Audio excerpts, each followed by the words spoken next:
আজকে সর্ষে বাটা দিয়ে কই মাছ রান্না করছি। খুব শখ ছিল সর্ষে বাটা দিয়ে ইলিশ মাছ খাবো।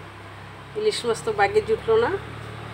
ইলিশ মাছের জন্য বাজারে গেছিলাম। ফেসবুকে শুনছিলাম ইলিশ মাছ সস্তা, গেছিলাম বাজারে, গিয়ে দেখলাম কি যে দাম, বড়গুলা আর ছোটোগুলা খেয়ে না খাওয়াচ্ছে, না খাওয়া ভালো।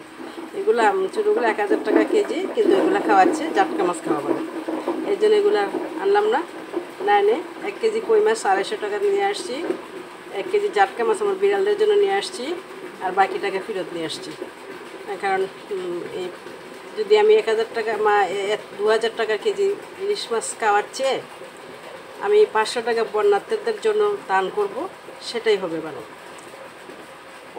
ওরা বাঁচলো।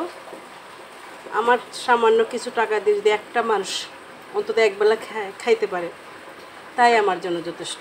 আমি গরিব মানুষ, ওদের জন্য আমি যা দান করব, তাই আমার মনে খুব শান্তি। আমি এত দামের মাছ খাওয়া আমার পক্ষে সম্ভব না, তাই দুধের স্বাদ গুলে মেটাইলাম। কই মাছ দিয়ে সর্ষে বাটা রান্না করবো, ঠিক আছে? মানে সর্ষে বাটা দিয়ে কই মাছ রান্না করছি। আপনারা বলেন আমি কি ভুল করছি? যদি ভুল করে থাকে তাহলে আমি কীভাবে, মানে ভুলটা আমার কীভাবে শুধরাবো সেটা আমাকে বলে দিন, কমেন্ট করেন। আমার প্রিয় ভাই বোনেরা সবাই দোয়া চাই। ধন্যবাদ।